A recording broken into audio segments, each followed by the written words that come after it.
दोपहर के 1 बजे इस वक्त के बुलेटिन के साथ मैं हूं अनुपम। प्रदेश की हर छोटी बड़ी खबरों को लेकर के सबसे पहले बड़ी खबर की बात करेंगे। मैनपुरी से इस वक्त बड़ी खबर आ रही है। एसपी एमएलसी के गनर ने आत्महत्या की है।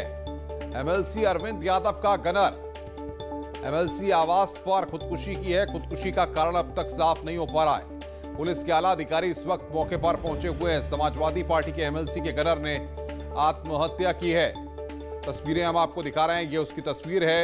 इस गनर ने आत्महत्या की है। खुदकुशी की वजह क्या है ये अब तक साफ नहीं हो पा रहा है। मैनपुरी से बड़ी खबर। पुलिस के आला अधिकारी मौके पर पहुंचे हुए हैं। तस्वीरें हम आपको दिखा रहे हैं, स्पॉट की तस्वीरें, और पुलिस के अधिकारी वहां पर पहुंचकर बातचीत कर रहे हैं। आशुतोष मिश्रा हमारे संवाददाता मैनपुरी से फोन लाइन पर जुड़े हुए हैं। आशुतोष, क्या निकलकर अब तक सामने आया है? देखिए अनुपम, अभी तक पुलिस पूरे मामले की जांच कर रही है और सबसे बड़ी बात यह है कि जो मृतक नीरेश है उसके परिजनों का इंतजार है। परिजन पहुंचेंगे उसके बाद ही कुछ बात स्पष्ट हो पाएगी। और ये जो सपा एमएलसी अरविंद यादव हैं उनके साथ सुरक्षा में तैनात थे। और उसके बाद ये चूंकि विधानसभा का सत्र चल रहा है, ऐसे में एमएलसी लखनऊ में थे और ये जो गनर हैं ये इनके करहल आवास पे थे। तो सुबह जब जानकारी हुई तो एमएलसी भी मौके पर पहुंच चुके हैं। तमाम जो आला अधिकारी हैं वो भी मौके पर मौजूद हैं। पूरे मामले की जांच पड़ताल की जा रही है। बिल्कुल, आप नजर बना के रखिए आशुतोष, आगे भी हम आपसे अपडेट लेते रहेंगे। प्रतापगढ़ से बड़ी खबर। नाले में मिला है मासूम का शव। 9 साल के मासूम का शव मिलने से हड़कंप मच गया। मासूम के परिजनों ने जाम लगाया है। पुलिस ने लाठीचार्ज किया है। 3 दिन पहले लापता हुआ था मासूम। अपहरण के बाद हत्या का आरोप लगाया गया है। प्रतापगढ़ से बड़ी खबर। मासूम के परिजनों ने वहां पर जाम लगा दिया। पुलिस को स्थिति को काबू में करने के लिए वहां पर लाठी भाजनी पड़ी। ये तस्वीरें इस वक्त हम आपकी स्क्रीन पर आपको दिखा रहे हैं। और बातचीत करने के लिए रोहित सिंह हमारे संवाददाता हमारे साथ जुड़ रहे हैं। रोहित, क्या निकलकर इस पूरी घटना में सामने आ रहा है और लाठीचार्ज तक की नौबत क्यों आ गई? तो अपने दर्शकों को बताना चाहेंगे, 3 दिन पूर्व ये मासूम दीपक सरोज जो है गायब हुआ था और आज इसका जो है नाले में जो है शव मिला था। परिजनों ने कहीं ना कहीं जो है अपहरण के बाद हत्या की आशंका जताई थी। यही हत्या से आक्रोशित परिजनों ने सड़क पर जो है जाम लगा दिया था और जिससे आवागमन भी इलाके का बाधित हो गया था। तो पुलिस मौके पर पहुंची। पहले तो समझाने बुझाने का परिजनों को प्रयास किया गया, लेकिन जब परिजन नहीं माने तो पुलिस ने लाठीचार्ज किया और लाठी पटक के जो है परिजनों को और जो तमाम सैकड़ों ग्रामीण थे उनको जो है तितर बितर किया गया। तो कहीं ना कहीं परिजनों का ये भी आरोप है कि 3 दिन पूर्व एक मासूम की जो है अपहरण हो जाता है और परिजन कोतवाली पहुंचते हैं और पुलिस से शिकायत करते हैं। लेकिन कहीं ना कहीं उनका ये भी आरोप है कि जिस तरीके से नगर कोतवाली पुलिस को एक्शन लेना चाहिए था उस तरीके से एक्शन नहीं लिया गया। अगर पुलिस चाहती तो 3 दिन के अंदर जो है मासूम को बरामद किया जा सकता था और जिनके ऊपर भी अपहरण का आरोप लगा रहे थे उनको भी पकड़ा जा सकता था। लेकिन कहीं ना कहीं नगर कोतवाली पुलिस ने लापरवाही किया और 3 दिन तक जो है मासूम की कहीं जो है सुध नहीं ली गई और आज जो है मासूम का शव मिला। तो पूरे इलाके के जो ग्रामीण है वो आक्रोशित है। बिल्कुल बिल्कुल रोहित, आप नजर बना के रखिए। आगे भी हम आपसे अपडेट लेते रहेंगे। रोहित हमारे संवाददाता प्रतापगढ़ से इस वक्त की बड़ी खबर पर अपडेट दे रहे थे। चित्रकूट से खबर है, नर्सिंग होम में तोड़फोड़ हुई है। निजी नर्सिंग होम में तोड़फोड़ हुई है। डिलीवरी के दौरान महिला की मौत हुई थी। महिला के परिजनों ने तोड़फोड़ की। अस्पताल संचालक के खिलाफ कार्रवाई की मांग की गई है। पुलिस ने इस मामले में शिकायत दर्ज कराई है। तो निजी नर्सिंग होम में तोड़फोड़ की तस्वीरें इस वक्त हम आपकी स्क्रीन पर आपको दिखा रहे हैं। किस तरीके से ये पूरी घटना हुई है, बवाल हुआ है। ये देखिए, वहां पर नर्सिंग होम में मारपीट की तस्वीरें भी हम आपको दिखा रहे हैं। उसके बाद जो लोग आक्रोश में थे उन्होंने वहां पर तोड़फोड़ की। डिलीवरी के दौरान महिला की मौत वहां पर हो गई थी, जिससे लोग आक्रोश में आ गए। इसलिए इनके भाई जो है उन्होंने पका के तहरीर दिया है, मुकदमा दर्ज हो गया है और जो डॉक्टर हैं अगर उनकी लापरवाही पाई जाएगी तो उनके खिलाफ जो वैधानिक कार्रवाई है वो की जाएगी। बागपत में कक्षा 7 की छात्रा के अपहरण की कोशिश की गई। स्कूल के बाहर से छात्रा के अपहरण की कोशिश की गई है। कार सवार बदमाशों ने अपहरण का प्रयास किया। छात्रा के शोर मचाने पर बदमाश वहां से भागे। शहर कोतवाली के पुराने कस्बे की यह घटना है। पुलिस मामले की जांच में जुटी हुई है। तो बागपत में छात्रा के अपहरण की कोशिश की गई है। कार सवार बदमाशों ने यह कोशिश की है। बड़ी खबर आपको बताते हैं, राम मंदिर पर चंदे को लेकर समाजवादी परिवार पट गया है। एसपी सुरक्षक मुलायम सिंह यादव की बहू अपर्णा यादव ने भी राम मंदिर निर्माण निधि समर्पण अभियान से वो जुड़ गई हैं।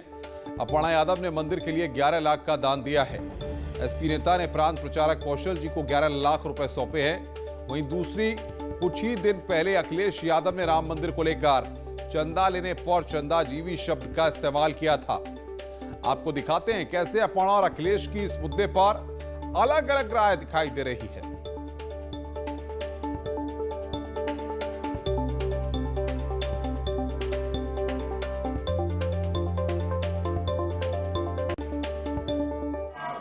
राष्ट्रपिता महात्मा गांधी देश के बने क्योंकि आंदोलन लड़े, आंदोलन में खड़े हुए, न केवल अफ्रीका, दुनिया, बल्कि भारत जैसे देश को आजादी दिलाई उन्होंने।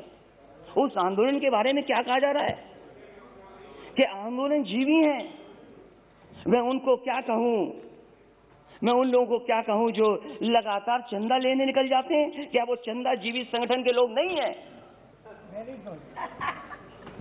अगर वो हो सकते हैं जिनको आप आंदोलन जीवी बोल रहे हैं, तो आप भी तो चंदा लेने के लिए निकल पड़ते हैं। जब कहीं तब निकल जाते हैं आप, क्या आप चंदा जीवी? देखिए, हमारी आस्था थी, हमारी श्रद्धा थी। समय कम था हमारे पास, हमने 11 लाख रुपए का डोनेशन किया है। हमारे सभी समर्थकों ने, हमारे सभी लोग जितने जानने वाले थे और अपनी स्वेच्छा से किया है। ऐसा कोई दबाव नहीं था। और क्योंकि राम भारत का चरित्र है, एक संस्कार है, एक आस्था है सबकी, राष्ट्र का मंदिर बन रहा है, तो हमें लगता है कि हर भारतीय को देना चाहिए, इसीलिए मैंने भी किया। देखिए, उन्होंने जो किया पहले और जिन परिस्थितियों में जो भी कुछ हुआ वो बहुत दुखद था और उस पर मुझे कोई टिप्पणी नहीं करनी है। मुझे ये पता है, मैंने एक ही चीज़ सीखी है, जो पुराना बीत गया वो आज में परिणित नहीं हो सकता, इसलिए हम आज में जिएं। तो मैं आज हूँ। और बातचीत करने के लिए हमारी संवाददाता रंजना हमारे साथ जुड़ रही हैं इस बड़ी खबर पर बातचीत करने के लिए। रंजना, समाजवादी परिवार तो यहाँ पर इस चंदे के मसले पर बटा हुआ नजर आ रहा है।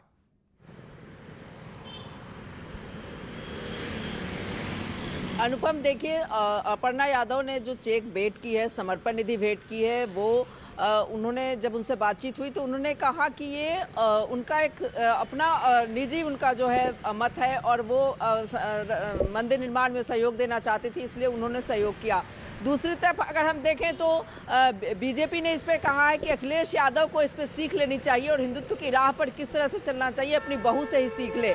और अगर हम अभी अखिलेश यादव की प्रेस कॉन्फ्रेंस हुई है अनुपम थोड़ी देर पहले, उन्होंने जब सवाल ये किया गया कि अपर्णा यादव ने चंदा दिया है और आप चंदाजीवी की बात कर रहे थे, तो ऐसे में उन्होंने कहा है कि बीजेपी आपदा में अवसर तलाशती है। तो एक बार फिर उन्होंने बीजेपी पे तंज कसा है। तो एक तरह से पूरा देखा जाए तो अपर्णा यादव का समर्पण निधि में योगदान देना जो है कहीं ना कहीं एक सियासत का मसला बन गया है और उस पर सभी राजनीतिक दल अपने अपने नज़रिए रख रहे हैं, अपनी अपनी ढंग से देख रहे हैं। और एक बार फिर बीजेपी ने जहां अखिलेश यादव को सीख लेने की बात कही है कि अपनी बहू से सीख ले, वैसे ही उसी तरह अखिलेश यादव ने भी एक बार फिर तंज कसा है कि बीजेपी आपदा में अवसर तलाशती है। जी अनुपम। लेकिन रंजना, सवाल यहां पर ये, इससे पहले भी कई ऐसे मौके देख चुके हैं जब पार्टी लाइन से हट के अपर्णा ने कई कोशिशें की, कई प्रयास किए, कई स्टेटमेंट्स भी सामने आते हैं जिनको समाजवादी पार्टी सपोर्ट नहीं करती है।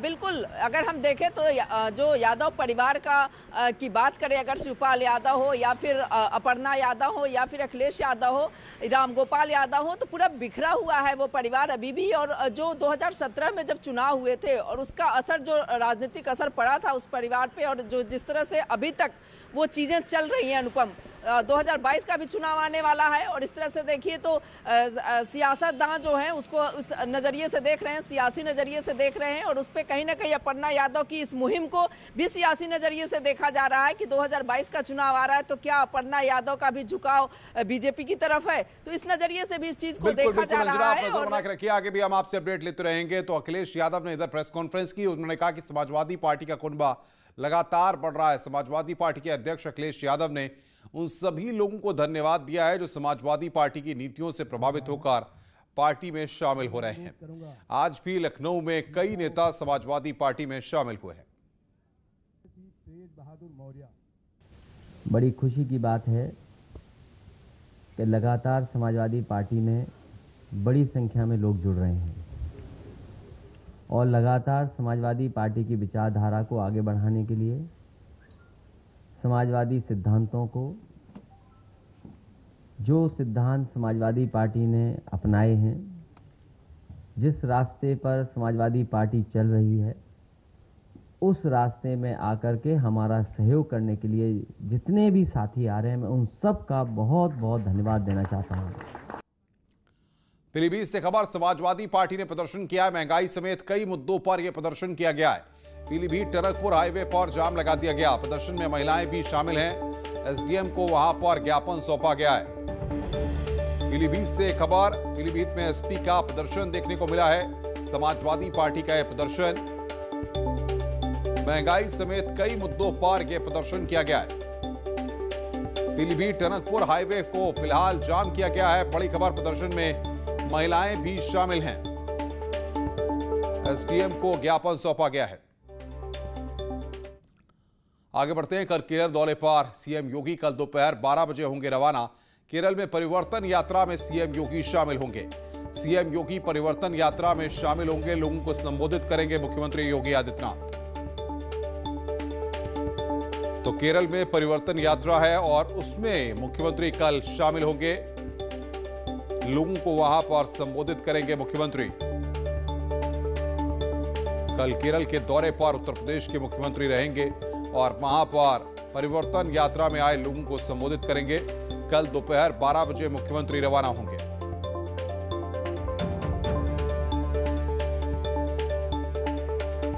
तो मुख्यमंत्री का आपको बता दें कि कल केरल जाने का कार्यक्रम है।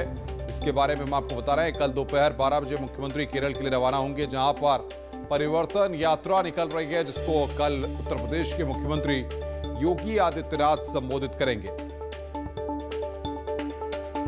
और बातचीत करने के लिए अजीत सिंह हमारे संवाददाता हमारे साथ जुड़ रहे हैं फोन लाइन पर। अजीत, कल मुख्यमंत्री केरल के दौरे पर रहेंगे, क्या कार्यक्रम रहने वाला है? बिल्कुल अनुपम, कल मुख्यमंत्री का 1 दिवसीय केरल दौरा है और मुख्यमंत्री केरल पहुंचेंगे और केरल में बीजेपी की परिवर्तन यात्रा है, उसमें शामिल होंगे, क्योंकि हिंदुत्व का चेहरा है मुख्यमंत्री, लिहाजा बीजेपी के लिए वो काफी महत्वपूर्ण चेहरे हैं और बीजेपी योगी आदित्यनाथ के चेहरे को आगे रखना चाहती है। लिहाजा वो चाहे केरल की बात हो, उड़ीसा की बात हो, बंगाल की बात हो, हर जगह उन्हें आगे लिया जाता है। और सबसे बड़ी बात यह कि जो पॉलिटिकल एंगल है, चूंकि केरल के वायनाड से ही राहुल गांधी सांसद है, तो लिहाजा मुख्यमंत्री का जो योगी आदित्यनाथ का जो चेहरा है, जो भगवा चेहरा है, जो उनका हिंदुत्व का एजेंडा, उसको लेकर बीजेपी आगे बढ़े और इसीलिए परिवर्तन जो रैली है उसमें योगी आदित्यनाथ जा रहे हैं और उस रैली की वो शुरुआत करेंगे। तो ये एक बड़ी कोशिश बीजेपी की तरफ से होगी कि जो उनका माहौल बनाने का जो तरीका होता हो, चाहे बंगाल हो, चाहे केरल हो, या जहां 5 राज्यों में चुनाव होना है, तो योगी आदित्यनाथ की सबसे ज्यादा डिमांड है। लिहाजा केरल में कल मुख्यमंत्री जाएंगे और लगभग अजीत, इससे पहले भी हम देख चुके हैं कि चाहे तेलंगाना में हैदराबाद हो या और महाराष्ट्र की बात करें या बाकी जगहों की बात करें, मुख्यमंत्री योगी आदित्यनाथ वहां जाकर के बीजेपी की ताकत को दिखा चुके हैं, मजबूत कर चुके हैं वहां पर संगठन को भी। देखिए, निश्चित तौर पर बीजेपी भी जहां उसको लगता है कि कहीं कोई दिक्कत आ रही है या फिर योगी आदित्यनाथ ऐसे चेहरे हैं जिसके आधार पर बीजेपी आगे बढ़ सकती है, तो वहां पर मुख्यमंत्री को भेजा जाता है। आप देखिए, चाहे बिहार की बात हो, चाहे महाराष्ट्र की बात हो, हरियाणा की बात हो, हर जगह उन्हें सबसे ज्यादा रैलियां योगी आदित्यनाथ करते हैं और उसके रिजल्ट आपने देखिए। हैदराबाद में खुद गए थे और उन्होंने वहां भी कई सारे ऐलान किए थे, वहां भी पार्टी को जीत मिली थी। तो निश्चित तौर पर अजीत, बहुत बहुत शुक्रिया आपका हमारे साथ जुड़ने के लिए और बातचीत करने के लिए। बड़ी खबर की बात करते हैं। पश्चिमी उत्तर प्रदेश के दौरे पर हैं प्रियंका गांधी। मुजफ्फरनगर के दौरे पर प्रियंका गांधी हैं। कुछ देर में उनको किसान रैली को संबोधित करना है। कृषि कानून के विरोध में मुजफ्फरनगर में आज कांग्रेस पार्टी की रैली है, जिसको प्रियंका गांधी संबोधित करेंगी। बातचीत करने के लिए दिनेश पवार हमारे संवाददाता मुजफ्फरनगर से हमारे साथ जुड़ रहे हैं। दिनेश, कितनी देर में कांग्रेस की रैली शुरू होगी और प्रियंका क्या पहुंच चुकी हैं? देखिए, मैं इस समय रैली स्थल पर ही मौजूद हूँ और प्रियंका गांधी के आने का समय जो प्रस्तावित समय था वो 1 बजे का था, लेकिन अभी तक हालांकि 1 बज चुका है और अभी तक प्रियंका गांधी यहाँ रैली स्थल पर नहीं पहुंची है। लेकिन यहाँ के नेताओं का कहना है, जो आशंका जताई जा रही है कि कुछ थोड़ी देर बाद ही प्रियंका गांधी यहाँ पहुंचेंगी। इसके बाद वो जो किसान पंचायत है और यहाँ मौजूद जो किसान लोग जो इकट्ठा उनको संबोधित करेंगी। दिनेश, अगर लोगों की बात करें या किसानों की बात करें या कांग्रेस के नेताओं की बात करें, तो कितनी भीड़ वहां पर है और लोग क्या कुछ कह रहे हैं? देखिए, साफ तौर पर यही कहना है कि जिस तरह से किसान आंदोलन शुरू हुआ था और उसके बाद इसको पूरी तरह से राजनीतिक रूप ले लिया है, जगह जगह अगर बात करें तो तमाम राजनीतिक पार्टियां अपनी किसान पंचायत के नाम पर सभाएं कर रही हैं, रैलियां कर रही हैं। तो ये इस तरह का देखने को पहले बार मिला है कि जब कोई चुनाव भी इतने समीप नहीं है। और बिल्कुल बिल्कुल विनेश, आप नजर बना के रखिए, आगे भी हम आपसे अपडेट लेते रहेंगे।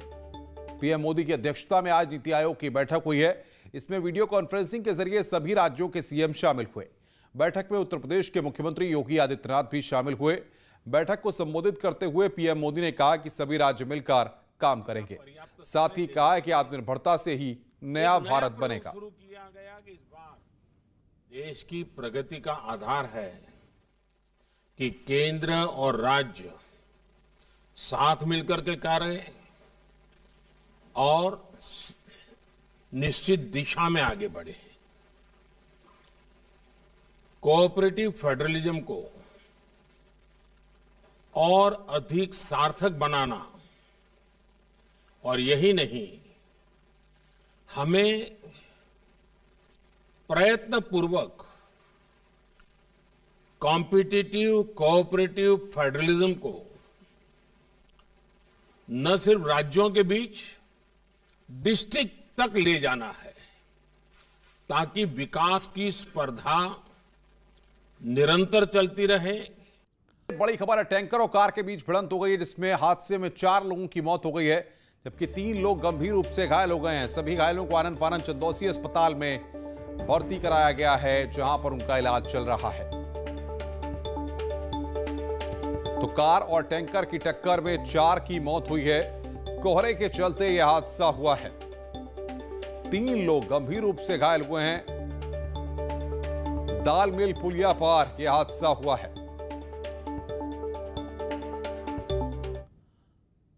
पुलिस का ऑपरेशन क्लीन लगातार जारी है। पुलिस ने प्रदेश के कई शहरों में बदमाशों के खिलाफ कड़ी कार्रवाई की है।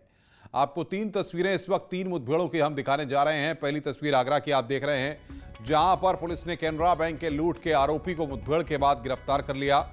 दूसरी तस्वीर हापुड़ की है, जहां पर पुलिस ने मुठभेड़ के बाद नाबालिग से दुष्कर्म के आरोपी को गिरफ्तार कर लिया है। और तीसरी तस्वीर झांसी की, जहां पर पुलिस ने एनकाउंटर के दौरान एक बदमाश को पकड़ लिया है। पुलिस की लगातार कार्रवाई से प्रदेश के बदमाशों में दहशत फैली हुई है।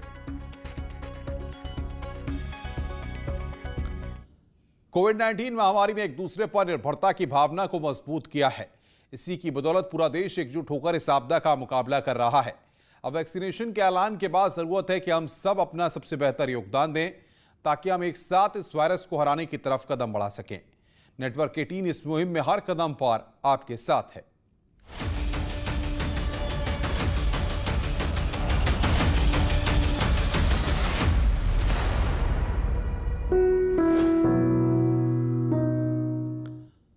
जब तक सभी सुरक्षित नहीं होते तब तक कोई सुरक्षित नहीं हो सकता। इसी सोच के आधार पर हमारी मुहिम संजीवनी का लक्ष्य पक्का करना है कि वैक्सीन पाना हर भारतीय का हक है।